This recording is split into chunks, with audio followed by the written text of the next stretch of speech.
is Yeah. seen, Dr. No, Swati? no, not yet. It's still showing the Zoom icon. Okay. Is it now seen? Yes. There, yeah. Yes, ma'am. Okay. And am I audible loud enough? Clear. Just a moment. Huh? Sure. तूने start कर दिया है? Swati, Rajyasree, have you started recording? Yeah. Yeah, go ahead. And the Pooja. voice is audible, right, ma'am? Yeah, very well. Okay. So, good afternoon, everyone. Further, I know questions would hang on, but I would just like to introduce a topic today. It's reds and blues of obstetric ultrasound. I don't want to go into the technical aspects of anything in the machine because most of our machines have presets. And this presentation is not necessarily for those who do their own ultrasounds, but also for those who do obstetric practice, which is all of us, because we are at the receiving end of reports from radiologists, from fetal medicine specialists, and rather than going on what's written on the report, along with that, if we can even understand the waveforms, what they mean, and how we can translate that into our practice, it would be extremely helpful. So I have made oversimplifications at some places, but if questions come for specifications, I can go on once the talk is over. So for the last few decades, this is what a fetus has been. It's just been a part of the mother and nothing special. So it's been jumping around in the mother, and the main patient has always been the mother. So what matters is the mother. But now, see what happens. And there's your beautiful baby. Any day now. Really? You're eating Doritos? He's eating Doritos on my ultrasound. What I have to do. I know.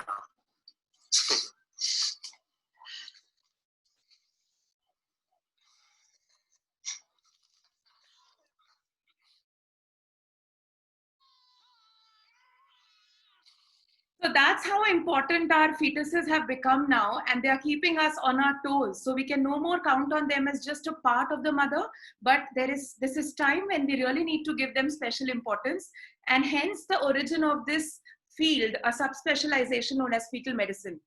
Today's webinar, I aim to make it an obstetrician's guide to performance and interpretation of obstetric Dopplers and what to expect from your radiologist. The outline of today's talk, I have to touch upon fetal growth restriction, but not in details, but without which I cannot start off Doppler. We will see the modes of surveillance in fetal growth restriction and why Doppler has an edge over the other modalities. What are the sequential changes in a fetal growth restriction and in Dopplers? What is essentially a multi-vessel Doppler study? And fetal Doppler in fetal growth restriction, what is the technique? How do you do it? And how do you interpret it? So as I start, I would like to mention the references. I've taken all my information from ISWOG, the International Society for Ultrasound in Obstetrics and Gynecology, the Fetal Medicine Foundation, and the bosses of Dopplers, which is Professor Ahmed Bashak, Professor Gratakos, the Green Top Guidelines, and of course, Professor Nicolaides, under whom even I have been trained. Apart from all the books, websites, online material, and professors, the most important teachers are our patients, and each case, believe me, teaches us something new, which is actually may not be really present in books or on internet. All of us have now become sono-obstetricians, so it's not that you are a sonologist and I'm an obstetrician and vice versa.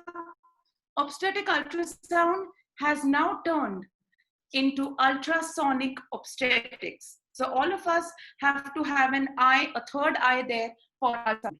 There is a huge amount of overlap between obstetrics and radiology, and let's try to bridge that gap. Gestational age lady comes with decreased fetal movements.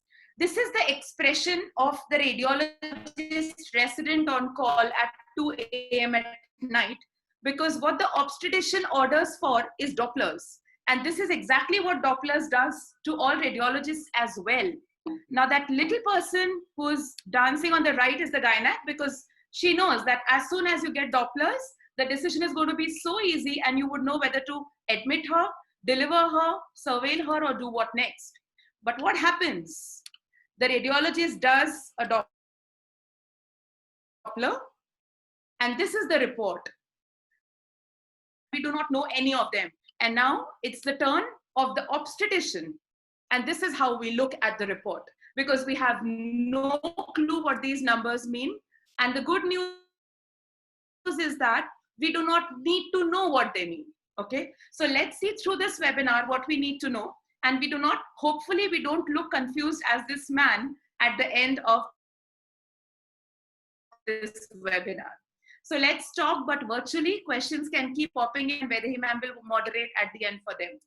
Few decades back, there was a very high incidence of stillbirths and intrauterine demises.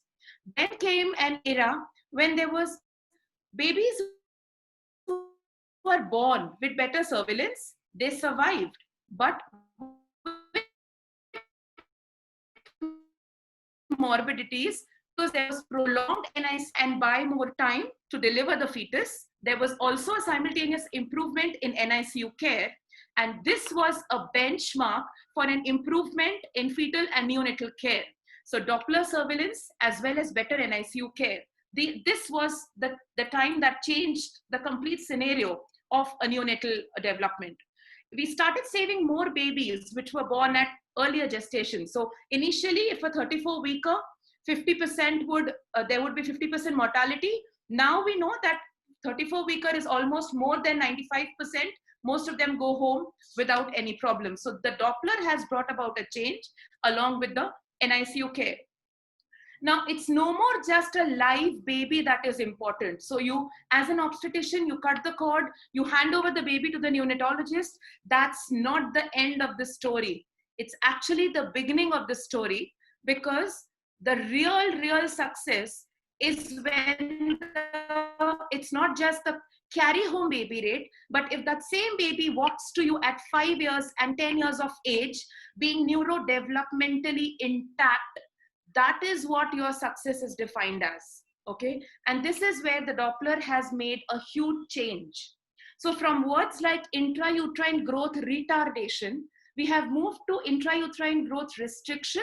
And now, since fetal medicine is a separate sign, we internationally follow this word fetal growth restriction. So it's no more IUGR, but it is fetal growth restriction. Now, we all know that there is no treatment for FGR. We all give amino acids, etc., but we know that very little of all this really works. So there is no treatment, there is no cure, and there are very minimalistic preventive measures. So what is the only thing that can help us in these small babies is close surveillance and then correct delivery decision making. And that's where Doppler plays an important role. It's not just one factor that decides when the baby should be born or how the baby should be born. It's a balancing act which we as obstetricians have to do along with the radiologist or the fetal medicine specialist and the neonatologist in the setting that you are there. So we weigh the risks of keeping a fetal growth restricted baby undelivered, and we are weighing the risks of the baby having a fetal demise versus delivering this baby early and causing a prematurity. So this is the balance that we have to constantly keep weighing, and every day matters. We'll just come to the numbers as well. But believe me, whatever you talk about, gestational age, fetal weight, AFI, Dopplers, prematurity, the most important thing continues to remain the mother. So at any gestation, whatever the fetal condition, if there is a maternal indication for delivery, there is no second thought about wanting to wait for the baby to mature, etc., okay? So therefore, capping everything else is the maternal condition. Now let us see what actually is fetal growth restriction. Is just 2 slides. It's not just the weight of the baby that decides whether it's small or big, but it's a serial measurements of the fetal weight, which is actually plotted on a graph. So if you see here, can you see the pointer, Dr. Swati? Yeah, okay. Yes. So yeah, this is the 5th centile and this is the 25th centile. Now just see the abdominal circumference, although below the 5th centile, which means it's a smallish baby, But if you repeat it after 2 weeks, it's growing so beautifully along the same line, which means that this is not an abnormally small baby. It's probably a constitutionally small baby, but it's showing an excellent interval growth. So I wish to introduce to you the concept of interval growth rather than fetal weight being important. Okay. Now look at this one.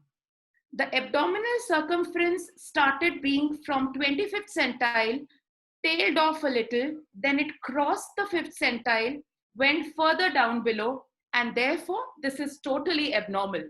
So if you see, it started off at 25th centile, but it ended below the 5th centile, and that makes it a worsening or a pathological fetal growth. Now, this is a calculator, absolutely not difficult. You need to put in the gestational age. So here I've put in the gestational age and I've put in the weight. This will be given to you by your radiologist. This calculator is free of cost online. I'll give you the link. It's on Fetal Medicine Foundation.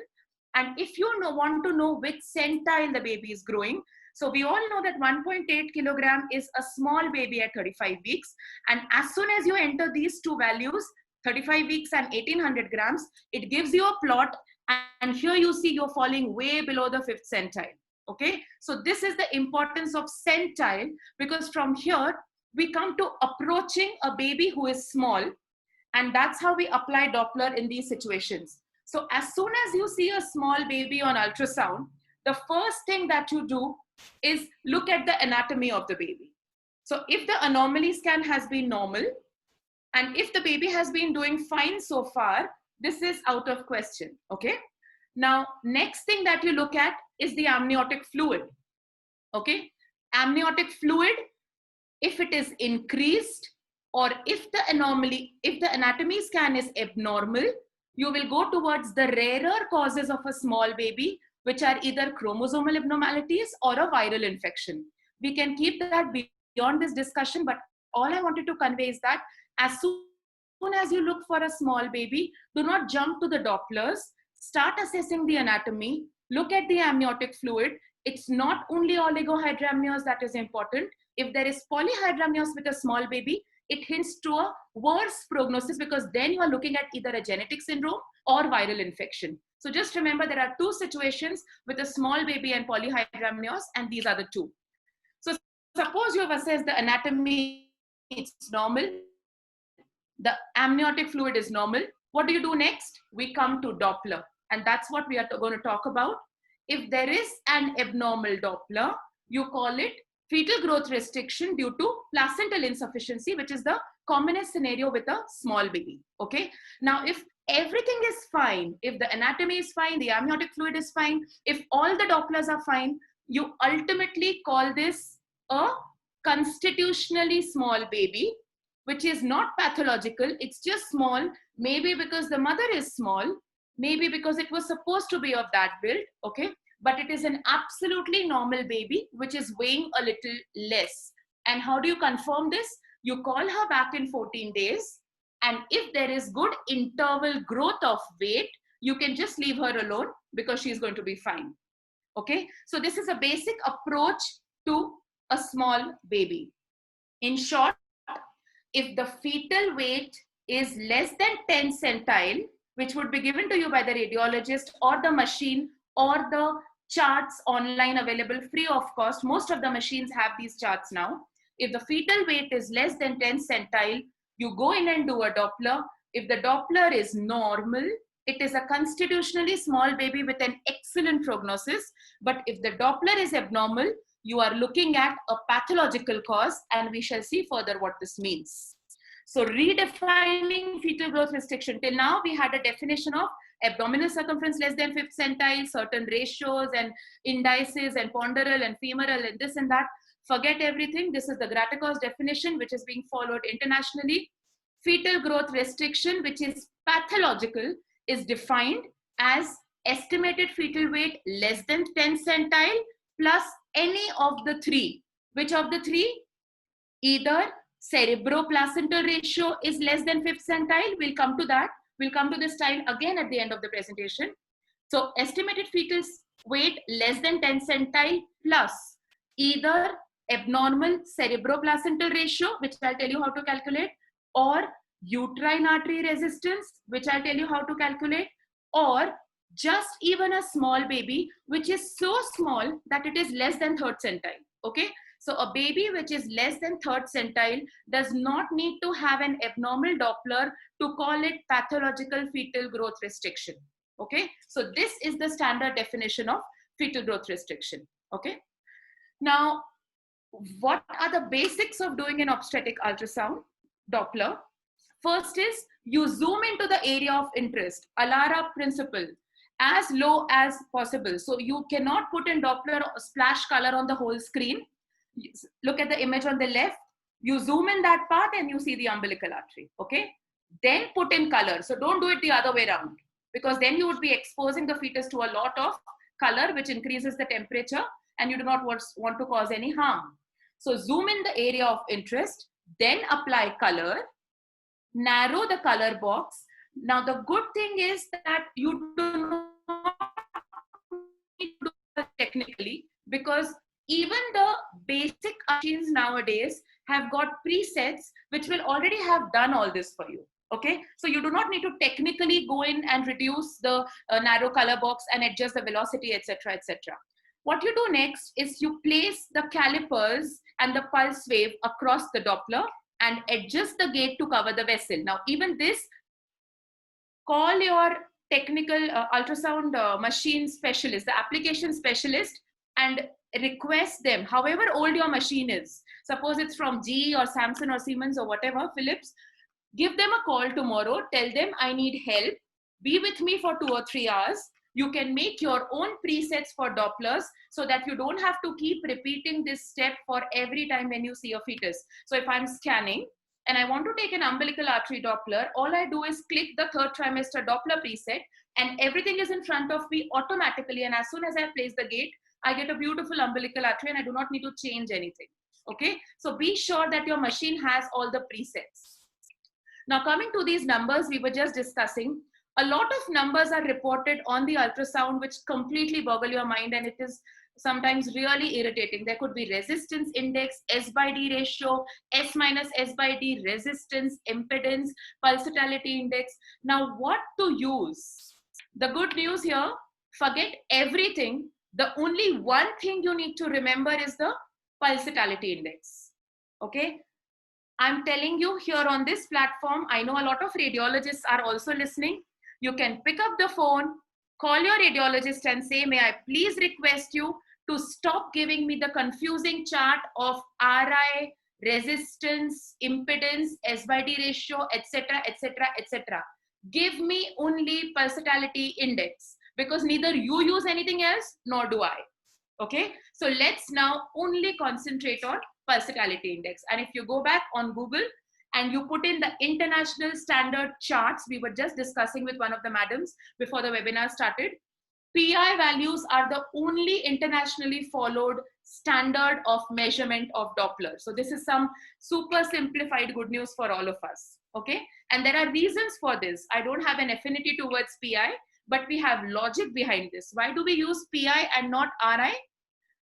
Pulsatility index does not approach infinity when there are absent or reversed diastolic values. So if suppose a Doppler is in minus, okay, suppose minus 0.5. Now you see the definition of resistance index here, which we don't want to use. It's S/D. Suppose S is 2 and D is minus 1. The whole value will go into infinity and you'll never have a value. Okay, so these are the drawbacks of using resistance index. Also, since we maintain a single standard of measurement, it is an internationally accepted nomogram and there is homogeneity in nomenclature. Okay, so use PI and forget absolutely everything else. And we have the ISWA guidelines to back us up for this. Okay, understanding just very simple fetal circulation. This is the placenta here.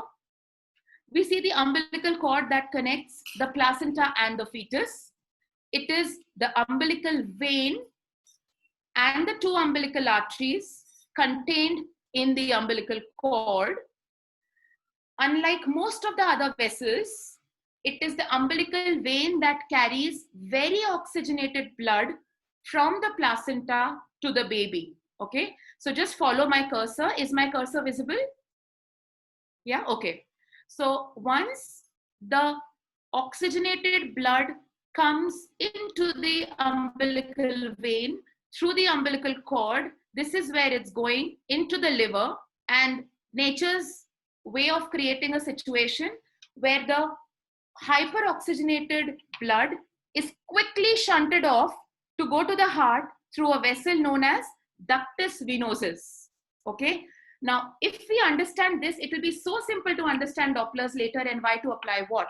So, umbilical vein goes into the liver, and there is a ductus venosus that shunts off the oxygenated blood, and in a faster speed, because it's a narrower diameter, it goes and joins the inferior vena cava and immediately enters into the right atrium.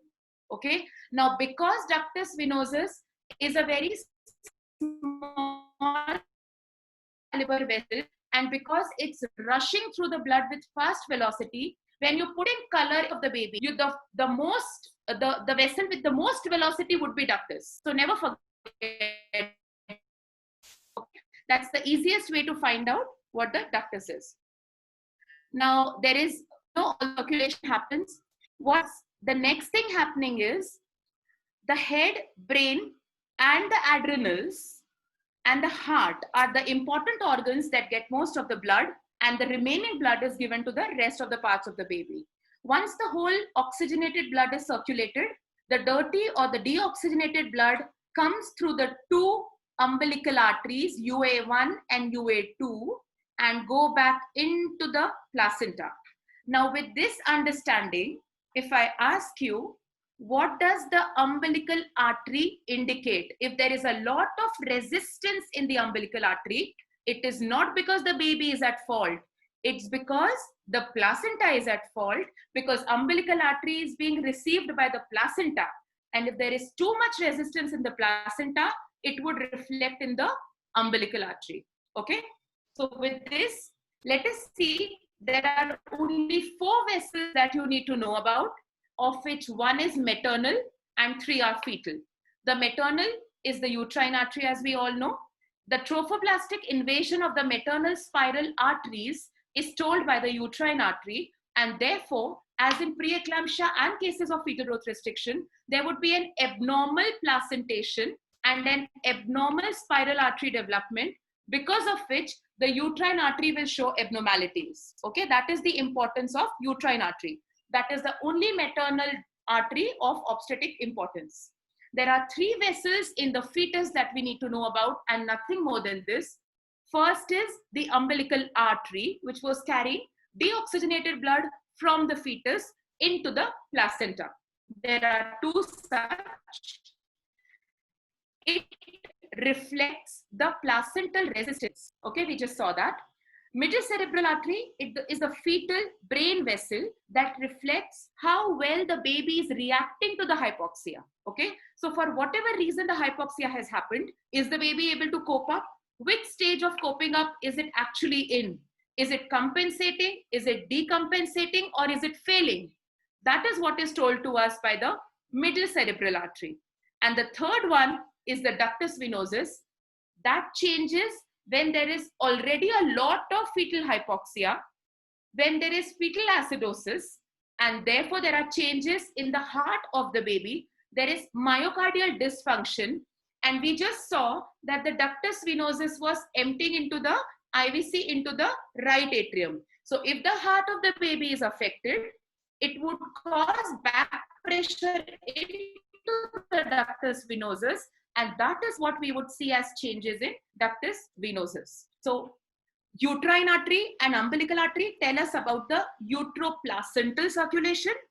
Middle cerebral artery tells us about the fetal circulation, and the ductus venosus tells us about the fetal venous circulation. So MCA is for fetal arterial circulation, and the last to go wrong when things have gone really bad is the ductus venosus, which reflects the fetal venous circulation. Now let's see each of them in detail.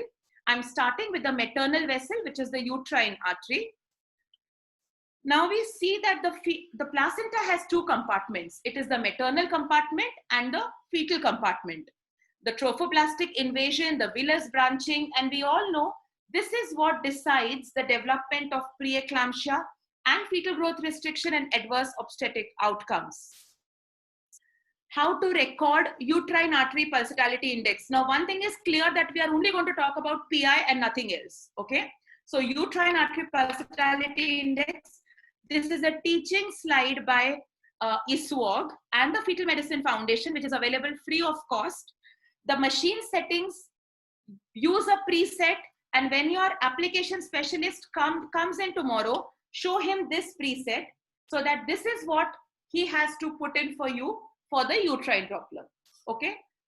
Now, visualize the cervix, zoom it in, go a little paramedian and put in color, and the vessel that you see is the uterine. Can you see this tortuous vessel? Yes, that is the uterine. There is still a lot of spill of color, so you make certain changes in the filter, and this is how you see in the third image, a beautiful uterine with this waveform, which is a normal uterine artery waveform, okay? Now, these are the technical aspects of measuring uterine arteries, which I do as the machine.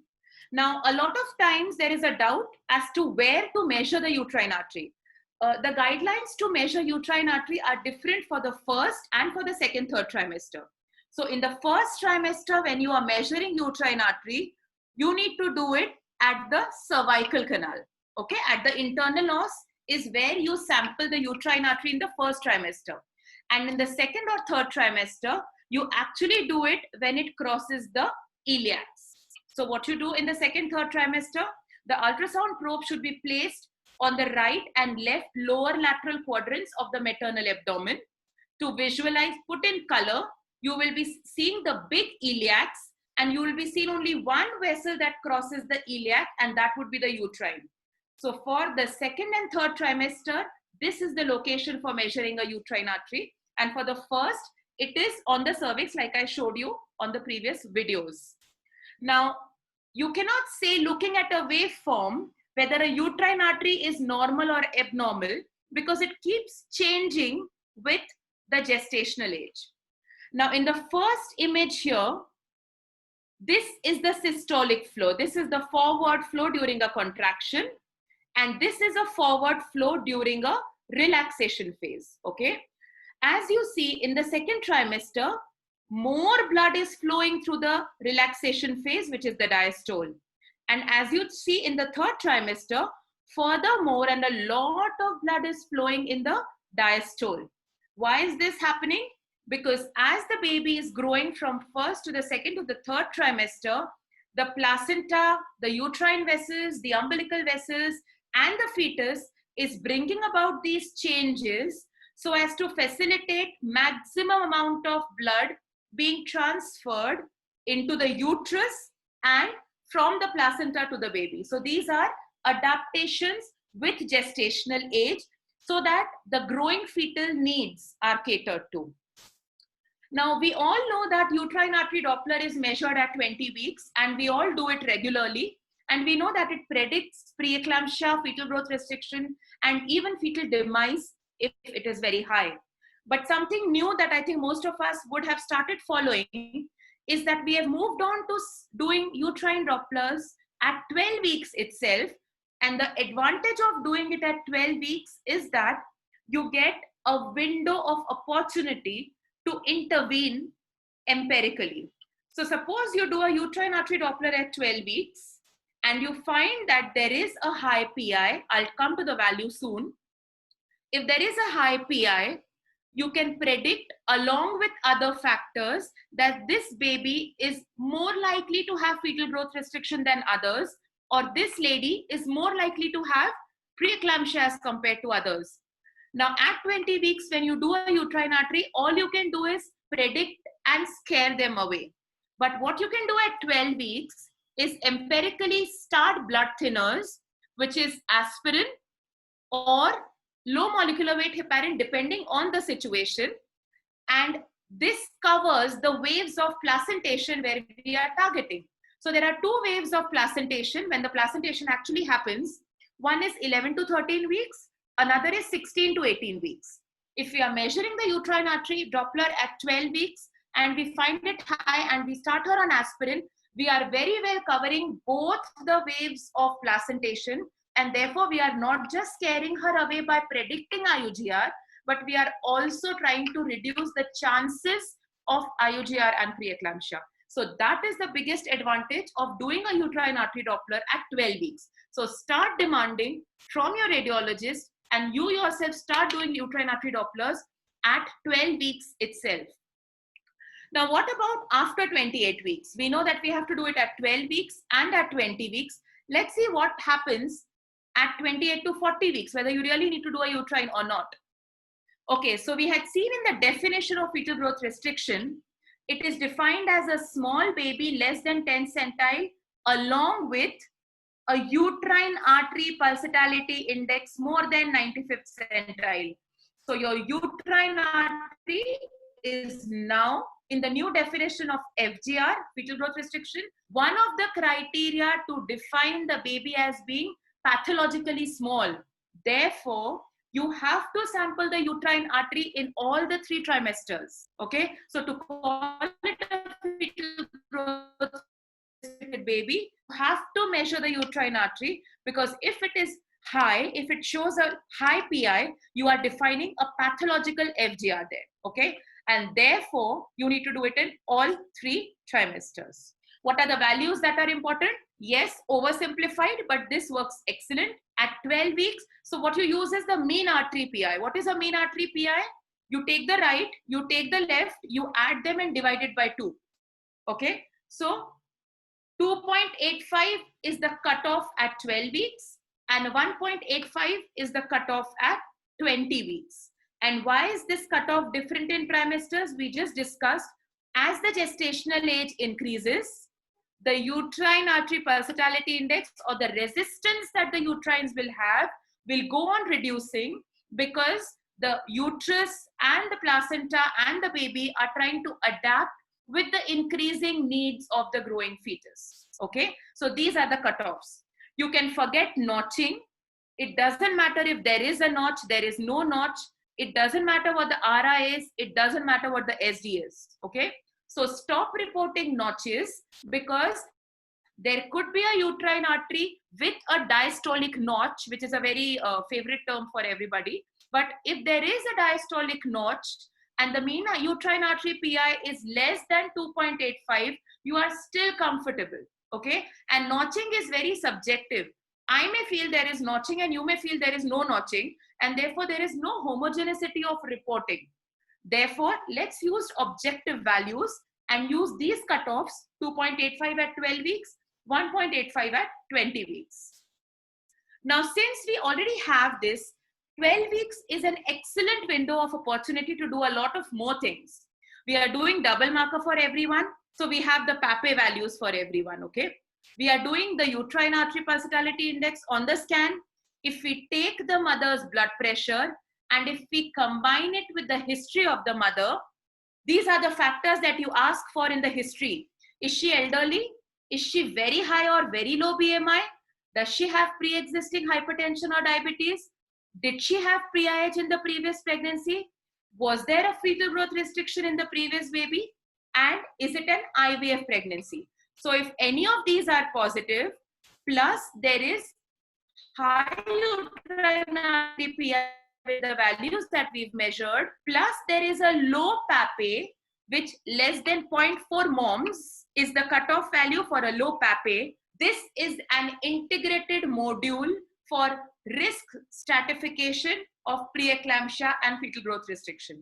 Okay, it's sounding very elaborate, but once you keep on doing it in every lady, it's something that you are anyways even doing. You are going to do her NT scan for her NT. Why not measure her uterine artery? You are anyways asking her history. Why not include her in the model? You are anyways going to do a double marker for everyone. So why not use the PAPE for predicting IUGR and preeclampsia?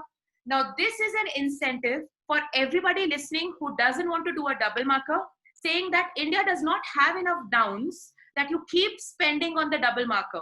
So low PAPE on the double marker is an excellent risk stratification surrogate marker for preeclampsia and IUGR.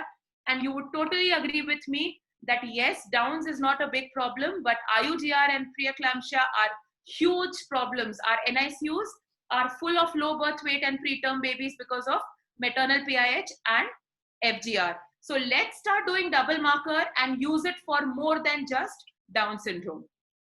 The good thing with this model is that it predicts severe preeclampsia that has an onset of less than 34 weeks. That's the one we are worried about, right? The ones after 37 weeks, we are not worried about because we would anyways give them steroids and deliver them. So it's the 28 and 29 weeker severe PIH that the high uterine artery PI at 12 weeks will predict, okay? And that's where it gives you a window of intervention to add on aspirin and keep a closer surveillance for such fetuses. Now, this is about uterine artery. You all can put in questions and we can come to it. Now, coming to the fetus, about the umbilical artery. Now, look at this video. This is the fetus, this is the umbilical cord, and this is the placenta. The red is the umbilical vein, and the two blue are the umbilical arteries. The umbilical arteries are receiving deoxygenated blood, which is pumped by the fetus, and this goes into the placenta. So when you sample this, this is the waveform that you get, okay? Now, since the placenta is very healthy, it is very low resistant state, which it normally is, the blood is going very nicely from the umbilical arteries, okay? Now, let us see what happens if placenta starts to get disturbed or destroyed due to any reason. It could be preeclampsia, it could be an abnormal placentation. Let us see what happens with that. Okay, now we see that there is increased placental resistance. So the end organ that is receiving the umbilical artery is now started showing resistance, okay? Therefore, the diastolic flow, can you see the diastolic flow here? I'm unable to stop this. Yeah. Okay. So when the placenta is normal, this is the waveform that you get. Let's quickly understand this. This is the systole and this is the diastole. Okay. More is the diastole, more is the blood that is going through the umbilical artery, even when the fetal heart is relaxing. Okay, which means that there is no resistance at the other end. Okay, imagine you are watering plants through a pipe. If you don't place your hand on the pipe and you let the water flow, it's going to flow with full velocity because there's no resistance. As soon as you start capping or occluding the end of the pipe with your finger partially and then completely, you will see that there are back pressure changes, which means the water cannot flow properly now, okay? Which means that the excellent flow during the relaxation of the heart, which is diastole, will now go on reducing because the heart has to pump much harder. And that's what happens when the placental resistance increases. So this, can you see that the diastolic flow has now reduced? Why has it reduced? Because the placental resistance has increased. There is something which is trying to provide resistance to the umbilical flow. Okay. Now, therefore, there is a reduction in diastolic flow. Now, let us see what happens next. As further placenta keeps getting destroyed with a disease, now there is absolutely no blood flowing from the baby into the placenta in a diastole, okay? Because the placenta is so destroyed and there is so much of resistance that only the blood that the heart is pushing in its systole after contraction is going into the umbilical artery. But when the heart is relaxing, there is so much resistance in the end organ that there is absent end diastolic flow. So you keep reading this in the report. This is what it means. Okay, this is systole and there is no diastolic flow, and therefore it is known as absent end diastolic flow.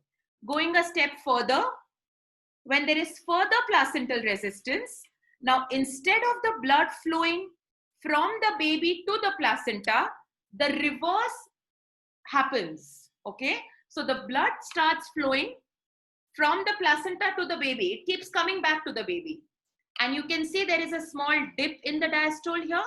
And this is what we call as reversed end diastolic flow. So we keep seeing these terms, absent end diastolic flow and reversed end diastolic flow.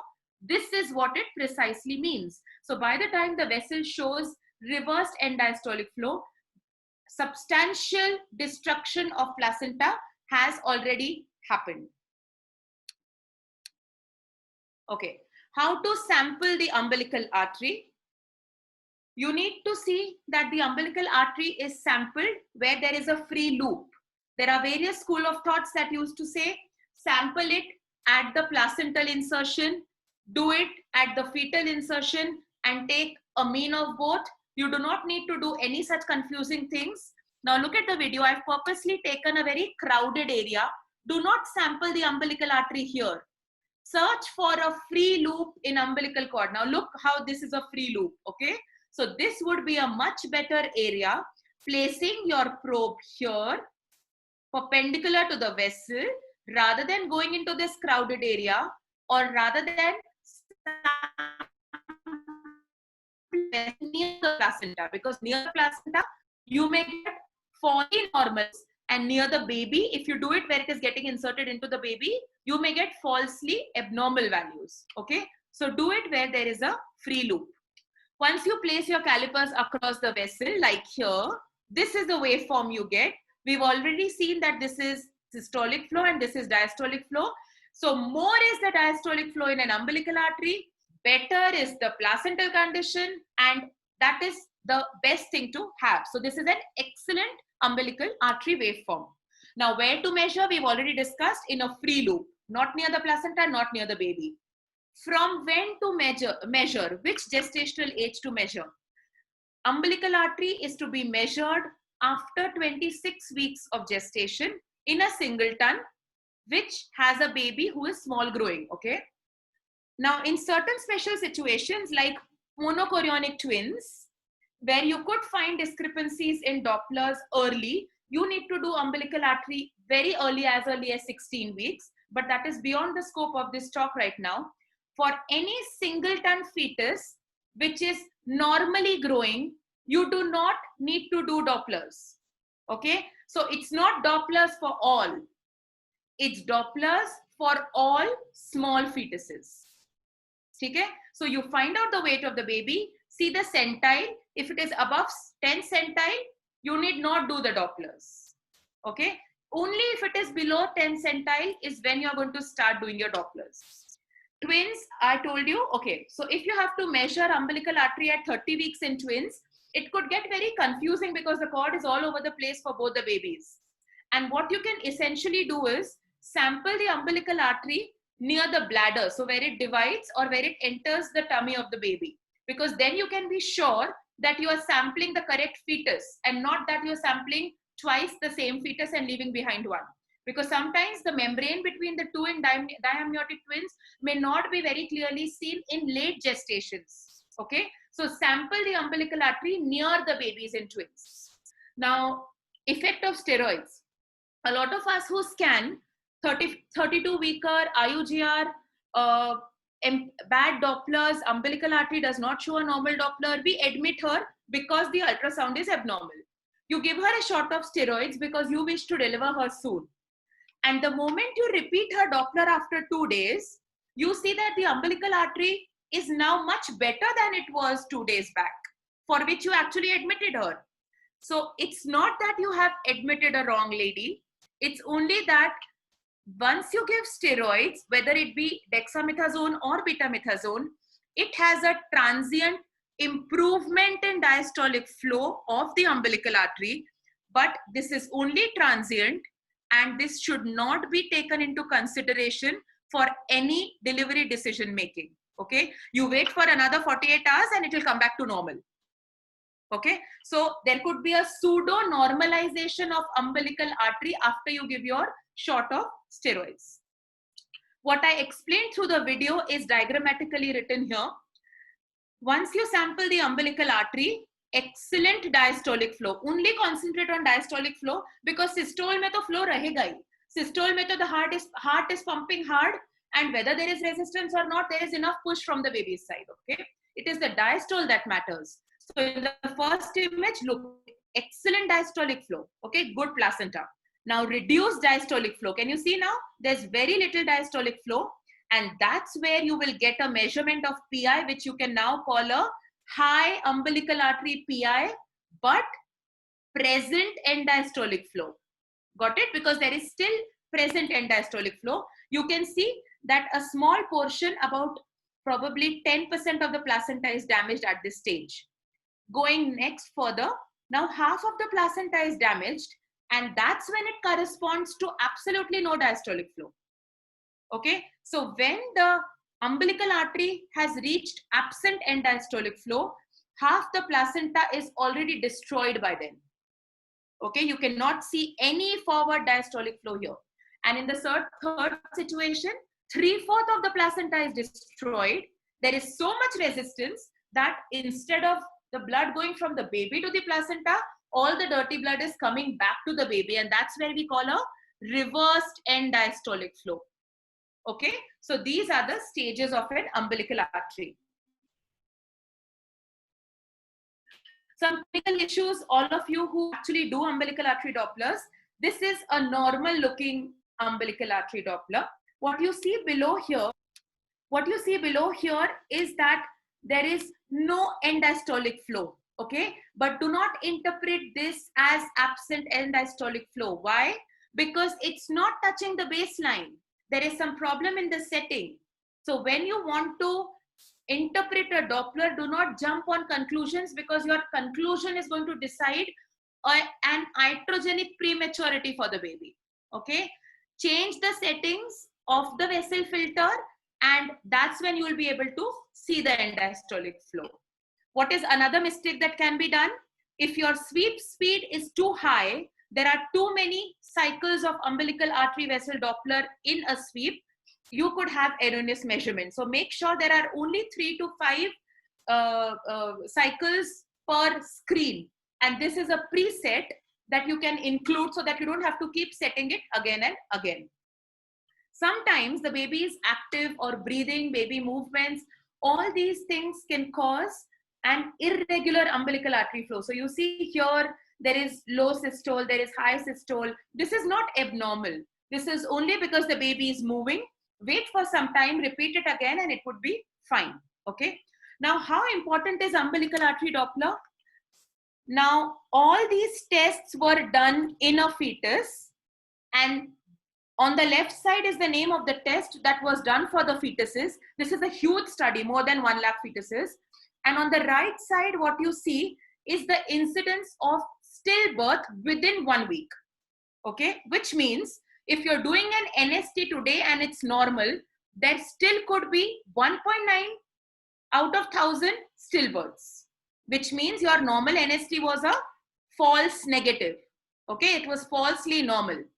Now, secondly, if you do a biophysical profile, which is normal today, there could still be a stillbirth in a week's time.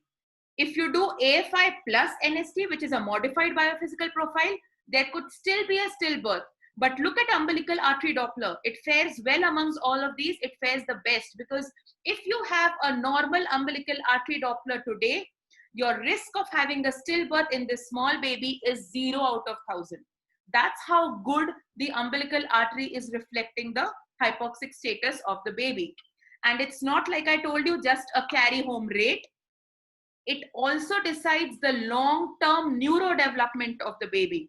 And therefore, it's extremely important to time your delivery correctly. These are all the studies that I have put together, which have studied the impact of abnormal umbilical artery Doppler in the 3rd trimester with infant, childhood, and adolescent outcomes. Okay, so it has been found that even if it is a 2 kg baby, But if the baby is born after the umbilical artery Doppler is hugely compromised, 5 years, 10 years, or 15 years down the lane, there are chances that this baby is more likely to have neurodevelopmental abnormalities as compared to somebody who was delivered with a birth weight of 1.5 kg, but with a good umbilical artery Doppler.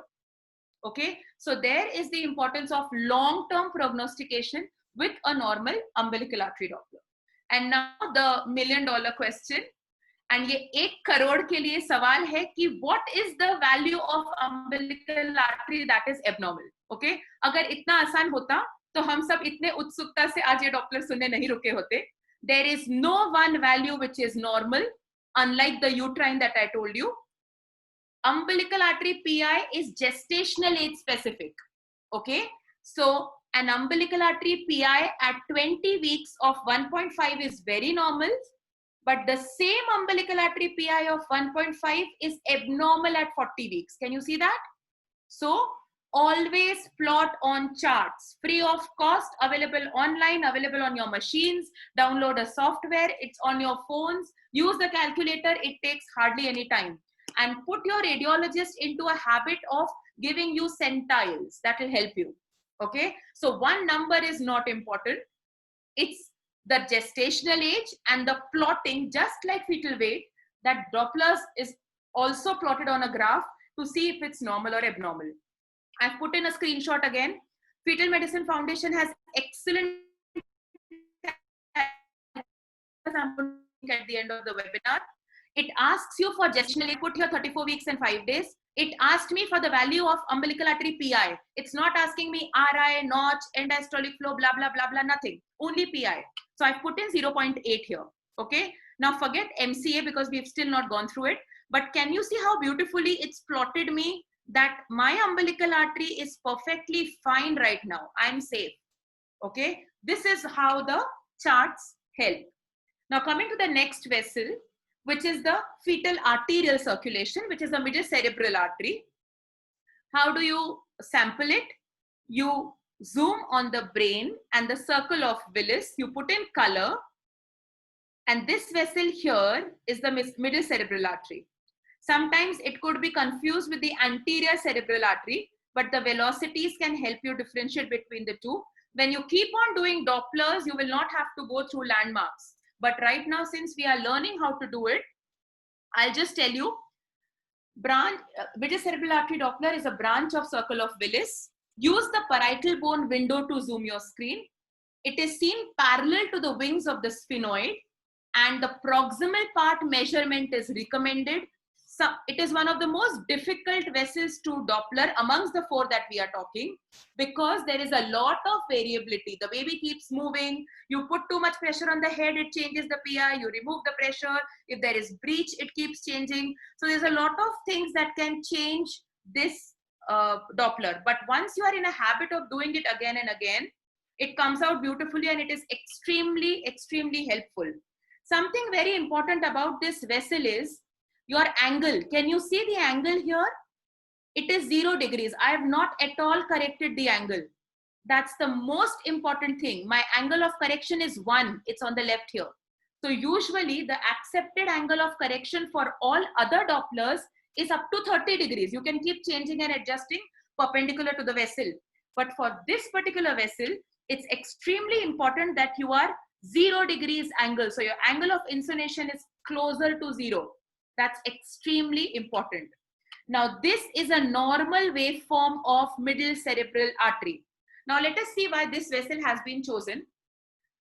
Imagine that this is a small baby. Imagine that the umbilical artery has gone abnormal because of some placental disease.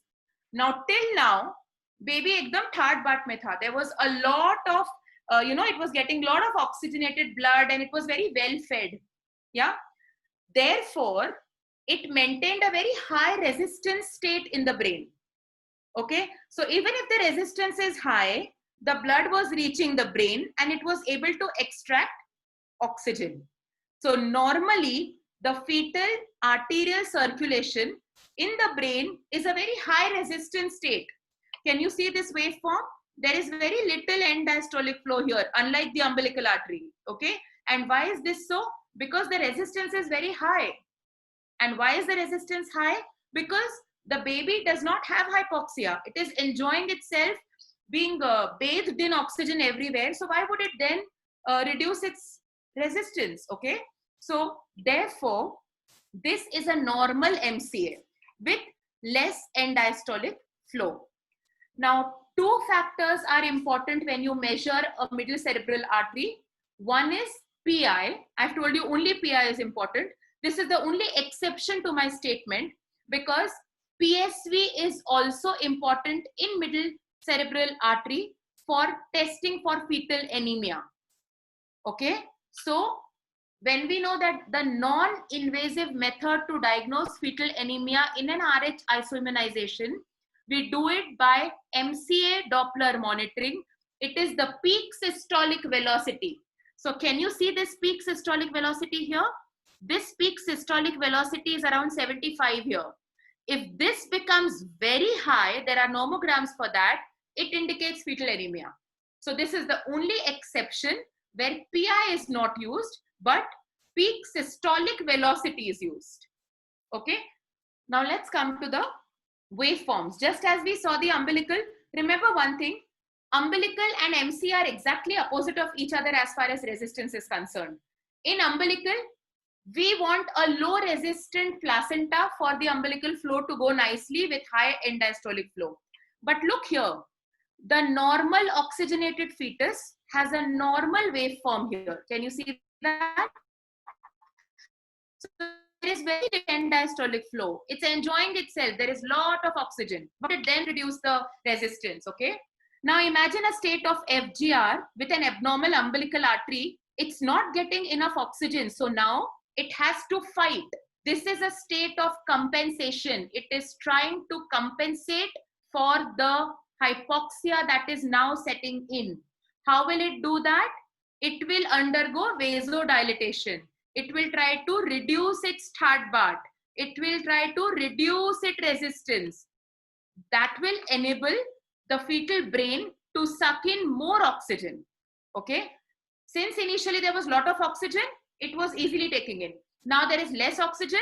It is adapting itself. Okay. Now the further third stage is when there is marked vasodilatation. Can you see? It's given up totally. It's submitted itself. There is so much vasodilatation in the fetal arterial circulation that this is the whole end diastolic flow. Okay. So if you all have understood these two vessels, you would understand what I'm saying. It's not given in any books or anywhere. It's something that I thought of. A normal umbilical looks like an abnormal MCA. Do you all agree? I can see only a few faces here. Yeah. A normal umbilical looks like an abnormal MCA and the vice versa. And abnormal MCA looks like a normal umbilical. Okay. So umbilical and MCA look the opposite, absolutely opposite. Now, why is middle cerebral artery Doppler important?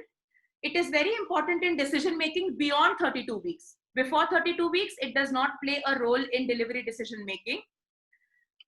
In fetal growth restriction, the middle cerebral artery Doppler goes abnormal after the umbilical artery Doppler. Okay, so we'll come to the sequence of changes.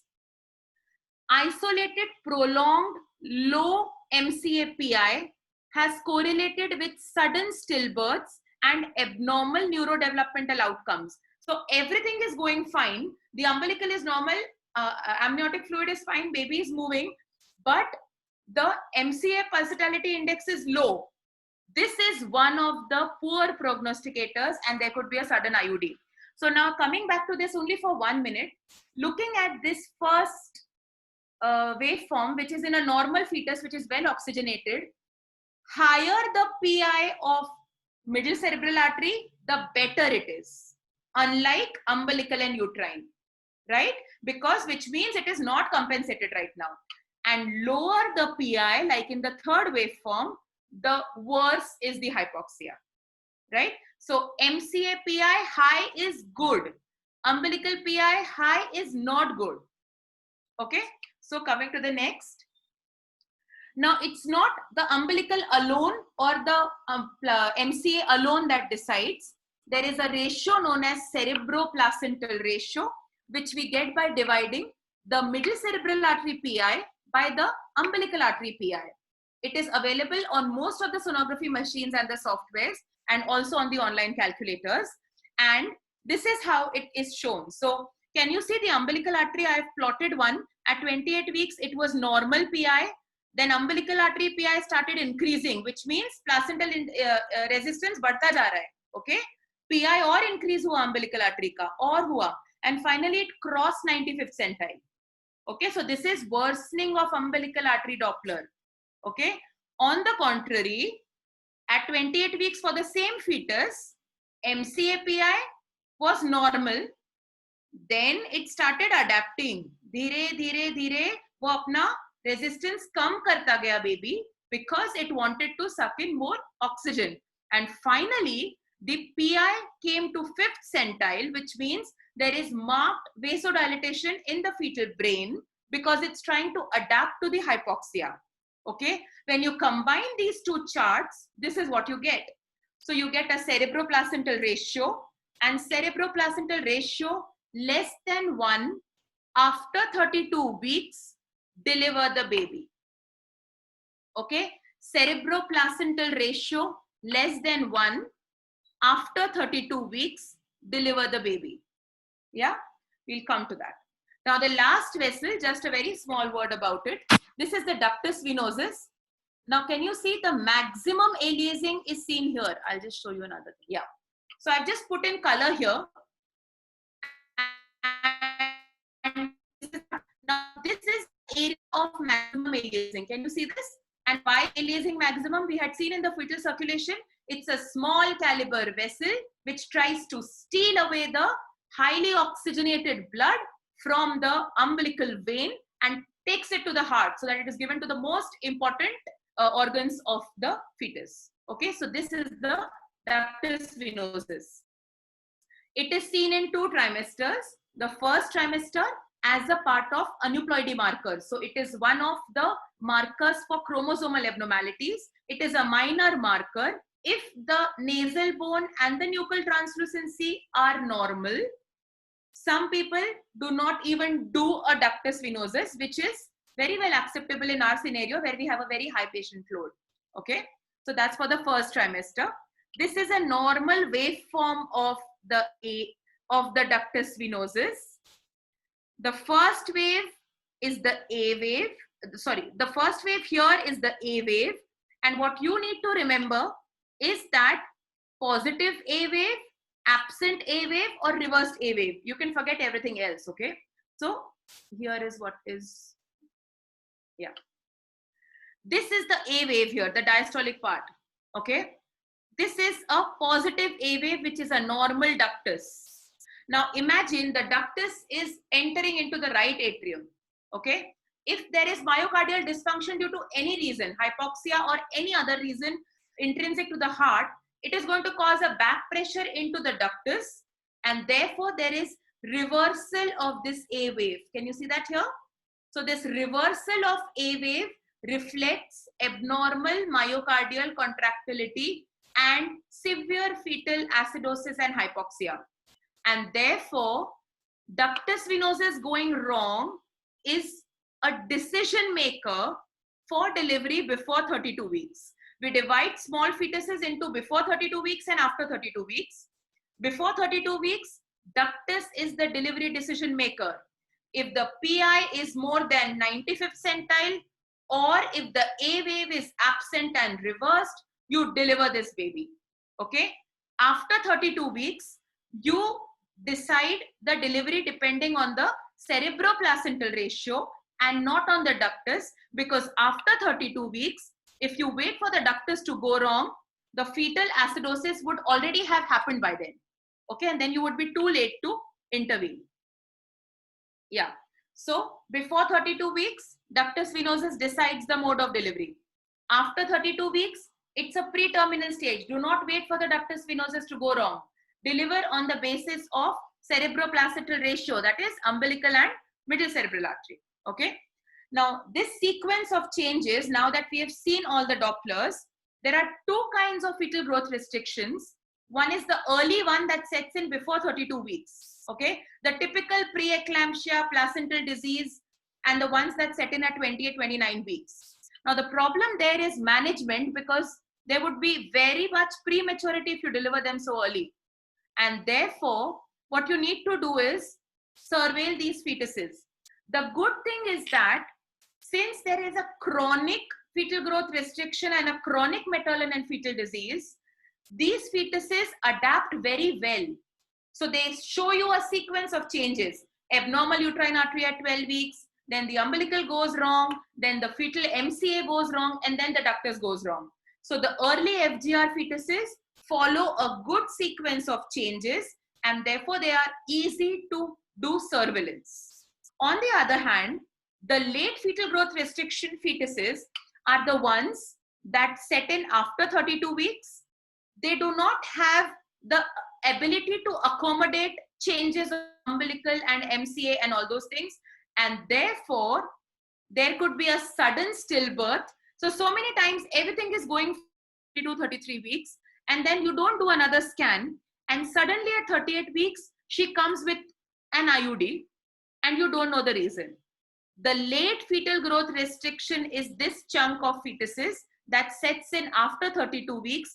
This is precisely why you should order for a growth scan at 36 weeks again, even if your 28-week scan is normal. Okay, because with 28 weeks, you are diagnosing your early fetal growth restriction, and with 36 weeks ultrasound, you are diagnosing these late fetal growth restrictions, which are very to diagnose, because they will not show sequence of changes. Baby has not been chronically hypoxic. Baby cannot adapt so soon. The umbilical artery could be normal. It could be falsely misleading. So therefore, always a scan at 36 weeks to decide the delivery timing and the mode of delivery. Now, what happens? This is just a revision of what we have gone through. In early FGR, less than 32 weeks, the first thing that goes wrong at 12 weeks is a high uterine artery PI. Okay, we've already seen that. That is a predictor. What goes wrong? After 28 weeks, the baby starts growing small. Then the umbilical artery PI starts increasing. What is the next step? Now, the baby is getting hypoxic. So it's trying to adapt. It's trying to cope. And therefore, now the brain vasodilatation starts taking place. And that is reflected in a decreasing MCA PI, okay? And a combination of these two is known as a reducing cerebroplacental ratio. So this is the sequence of changes. What happens next is the fluid goes down. Then the baby starts moving slowly. Then there is loss of fetal heart variation on the CTG. Then there are late decelerations. And then there are fetal venous changes like the ductus venosus and the pre-terminal changes. And the last thing is the pH change. So can you see in the sequence of events, decreased fetal movements, CTG changes, and biophysical profile is coming way down. And today's world with excellent Dopplers, we don't want to wait till that time to deliver this fetus. Okay, which is why you catch them in the first 3 places. And that's where the role of Doppler comes in. Therefore, the role of biophysical profile is going down. You wait for 20 minutes, you wait for the baby to breathe, to move, to show limb movements. And what do you achieve at the end of 20 minutes? And even if you say that the biophysical profile is abnormal, you have already crossed the above stages and you are so close to the pH changes in the baby. So you are intervening very late. If you would have done a Doppler, you could have intervened timely. And we know that long-term neurodevelopment is dependent on the abnormal Dopplers here. Also, paradoxically, now, if the biophysical profile is abnormal, suppose she is not eaten for a long time, the baby is not moving, rather than making her eat and calling her back or admitting her, why not just quickly do a Doppler? And if the Doppler is normal, of course, the changes below that have not taken place. Okay, so if the Doppler has not gone wrong, there is no reason for the biophysical profile to go wrong there. Okay, so a normal Doppler therefore is extremely reassuring. Very tricky in the late FGR. After 34 weeks, what happens? High uterine artery PI at 12 weeks, okay, it will have it. The umbilical artery is normal because there is no placental disease. We saw that umbilical artery is high when there is placental resistance. In late IUGRs, there is no placental resistance. Okay. So this is a very subtle thing. Even with a normal umbilical artery, there could be a low MCA-PI. The baby may be showing signs of adaptation, and that's why you need to do a multi-vessel Doppler. Sirf umbilical kar liya, normal hai to chhod diya, no. Anytime you are doing Doppler in a small baby, you have to do a uterine artery, an umbilical artery, a middle cerebral artery, and a ductus venosus. Multi-vessel Doppler study in all small fetuses. Okay.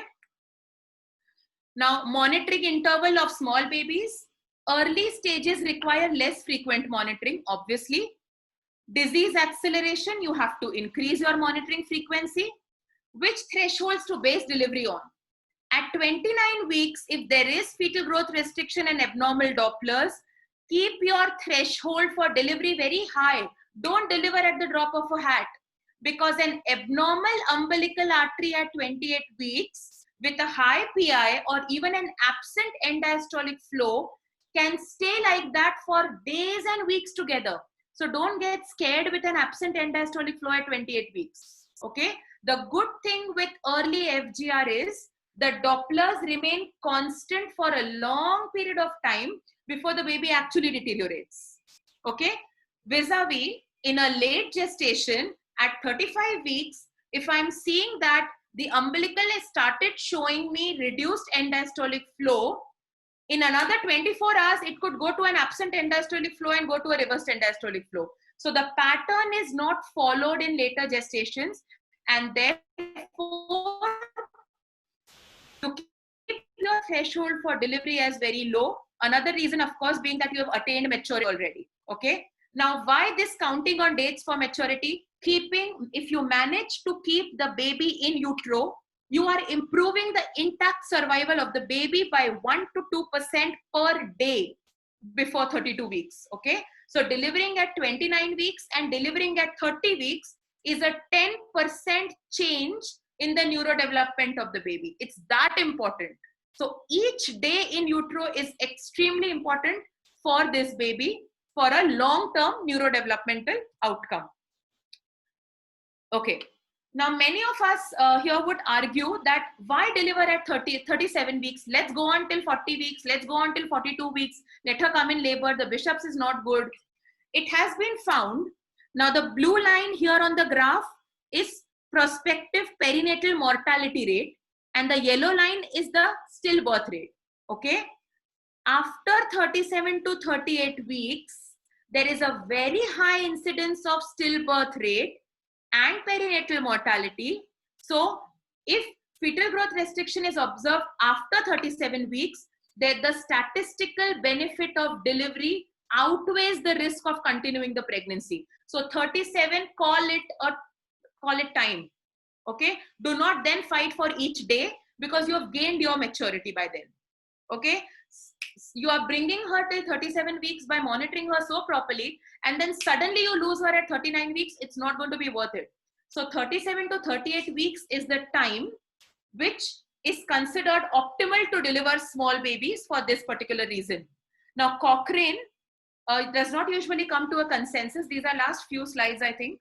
It does not usually come to a consensus, but for this, it has come to a consensus, and it says that existing evidence does not provide conclusive evidence that the use of routine umbilical artery Doppler or uterine artery Doppler in a low risk or unselected population benefits either the mother or the baby. So there is no advantage of doing all Dopplers for everyone if the fetal weight is normal and the mother is low risk. Okay. It also says that the evidence suggests that the use of Doppler ultrasound in high risk pregnancies reduces the risk of perinatal deaths and may result in fewer obstetrical interventions. So Doppler for all is not the dictum. Doppler for all small babies is the dictum, and always do all Dopplers, not just umbilical or just MCA or just ductus. Multi-vessel Doppler study for all small babies. Less than 32 weeks, ductus goes abnormal, deliver. Okay. More than 32 weeks, umbilical goes abnormal, MCA goes abnormal, cerebroplacental ratio is less than 1, or if there are maternal indications, you deliver, then you don't wait. Okay. After 32 weeks, it gets a little confusing because there are many factors that decide what is going to deliver the baby. Now, also another concept I would want to put in here is, it is not just the fetal weight that is important, it is the static fetal weight. So suppose the baby was 1.8 kg at 32 weeks and it remains 1.8 kg at 35 weeks. What are you waiting for? This baby does not have a growth potential. You are not going to achieve a 4 kg baby even if you wait till 40 weeks. It has reached its maximum potential. So it is beneficial to remove a 1.8 kg baby at 35 weeks who has a normal Doppler rather than to remove a 4 kg baby at 40 weeks with abnormal Dopplers. Okay, so it's extremely important that we weigh all of these and then deliver the fetuses and do not rely just on weight or the gestational age. Okay, last 3 slides. I've simplified the whole talk into how often we should monitor these babies and when we should deliver them. Now, suppose I'm measuring biometry and I find that this is a small baby and therefore I do a multi-vessel Doppler like we decided. Okay. Now, when I do an umbilical artery Doppler and I find that the Doppler is normal, which means small baby, normal umbilical artery Doppler, I call her back in 14 days and I do not do anything else. Okay. So this is most likely a constitutionally small for gestational age, healthy baby with not increased risk for perinatal mortality, where you can go until 40 weeks. Okay. Now, in case that the umbilical artery is more than 95th centile, if the PI has now gone more than 95th centile, but the end diastolic flow is still present, it's not absent for reverse end diastole, then what do? You admit her, you give steroids, you do bi-weekly Dopplers. Most of us even add daily NST for such women because they are already admitted.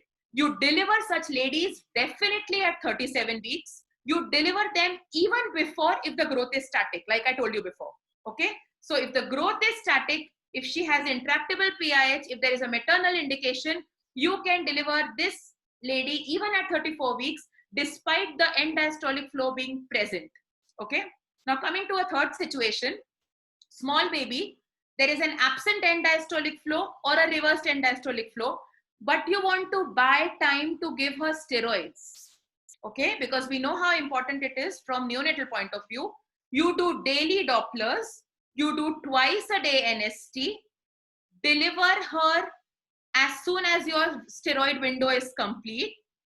Recommend delivery at more than 26 weeks if the ductus venosus is abnormal. We've already spoken of that. So before 32 weeks, ductus venosus decides. After 32 weeks, it's the umbilical, MCA, and all the other factors that decide. Okay. Putting all of this into one chart, you can click a picture or there would be a recording of this. Just take a printout, put it in your labor rooms or your OPD or wherever you wish to. It's important even to, you should know when to call her back for a scan. Another thing to remember is there are a lot of obstetricians who keep asking for fetal weight every 3 days or every week. It is not possible to measure the fetal weight accurately unless there is a gap of 2 weeks. Okay. So fetal weight measurement to decide the interval growth optimal is whether it is optimal or not, there has to be a gap of 14 days. In fact, what I usually do is the umbilical artery PI is high. I wish to see her back after a week for AFI and Dopplers only. Okay, that time I'm not going to give you the fetal weight because the error is going to be that high. So today, if I tell you 1.8 kg, next time if I tell you 2 kg, bracket mein I'm going to write plus minus 300 grams. There is no point in measuring the fetal weight within a week time. Okay, so at least 2 weeks. So coming to this final chart, fetal anatomy tells, so once you've seen a small baby, what does the fetal anatomy tell you? Whether there is a genetic syndrome or associated anatomical abnormalities. What does fetal growth tell you? If the placenta is healthy or not. What does AFI tell you? If the fetus is peeing enough or not, which depends on the blood status of the baby, which depends on the size of the baby. Okay. Now you must have observed that AFI is not given much importance as an isolated marker. Okay. You recommend delivery only if AFI is less than 2 centimeters of deepest vertical pool. Period. mild, moderate, severe oligo, this gestation, nothing doing. Okay. Less than 2 centimeters of deepest pool, deliver. Otherwise, don't do anything. Okay. Uterine artery Doppler tells us about the mother's side of the placenta. Umbilical artery Doppler tells us about the fetal side of placenta. MCA tells us about the fetal brain adaptation. Venous Doppler tells us about acidosis. And here is what you can combine everything. So you don't need to remember what I showed you in the last 2-3 slides. Go to the free calculator. It will ask you the gestational age. I fed in 34 weeks. 1900 grams is the weight of the baby. So here, can you see it's growing on the second centile? Can you see where it is plotted? Below the fifth centile. Then I do Dopplers. What questions it is asking me? Is there preeclampsia? Yes or no?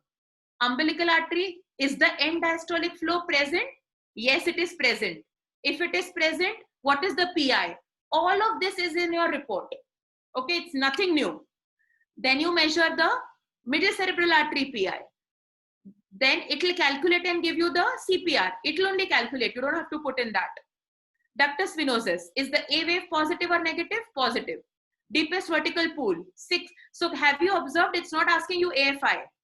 It's not asking you a 4-quadrant AFI. The international standard norms are now only to measure a single deepest pool of amniotic fluid. Less than 2 is oligo, more than 10 is poly. Okay, so you measure the deepest vertical pool.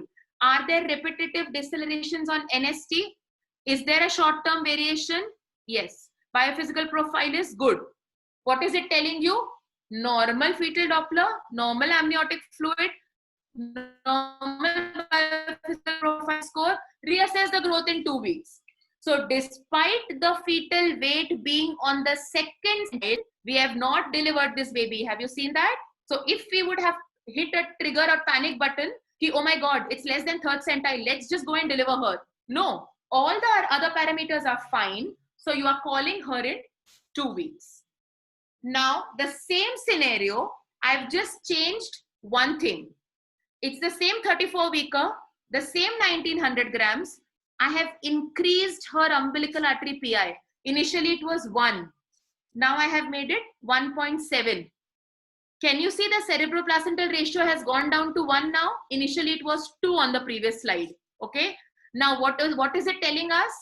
High umbilical artery PI, low CPR, normal biophysical profile, but consider delivery. So do you see why biophysical profile is going down the list of importance now? Despite a normal biophysical profile, we are going to deliver this 1.9 kg baby at 34 weeks because of the Doppler changes that have happened here. Okay, so this is how this calculator helps us. So again, we are weighing the risk of fetal acidosis and intrauterine fetal demise with the fetal prematurity and the NICU facilities, and of course the maternal indication, the maternal condition tops the list in any decision making. So to conclude, Doppler investigations give us insight into fetal and pregnancy pathophysiology. It can be used in all trimester for different indications. First trimester, uterine artery and ductus venosus, we've already seen. Second trimester, uterine artery. Another importance is you can put in color around the kidneys, those of you who do your own anomaly scans, and you can nicely see the renal arteries coming out of the descending aorta, and that's another application of Doppler in the second trimester. That's all about second trimester. The third trimester, we've already seen multi-vessel Doppler study for all small fetuses beyond 26 weeks of gestation. From where has this 26 weeks come? That's the period of viability for most of us today. Okay, less than 26 weeks, we are not going to try to salvage this baby. And more than 26 weeks, we don't want the baby to go into acidosis, and therefore that cutoff is used. Dopplers can be used as a screening or a diagnostic tool according to the given circumstances. In the second and third trimesters, it can indicate abnormal placentation, fetal hypoxemia, fetal anemia as in middle cerebral artery PSV, and the impending heart failure. When an apt vessel is used optimally at the right time and interpreted correctly, it enhances decision making for delivery and optimizes feto-maternal outcomes. And remember, those of you scan yourself, There is no job that is finished unless the paperwork is done, as this toilet roll. And keep your PCPNDT forms very well in place. Success cannot be defined without you, and therefore fetal medicine specialists like me are totally dependent on you obstetricians. And believe me, if I tell the fetus, if I tell the lady that your fetus is small, you need to deliver, I'll give her a whole pravachan. You know what she's going to tell me at the end of the whole thing? हाँ doctor आपने जो बोला वो लिख दो, मेरी doctor जो बोलेगी मैं वही करने वाली हूँ. So it's you. Okay, it's all of you who define our success. Thank you so much, Vaidehi ma'am. That's it. Oh my God. Pooja, what stamina, what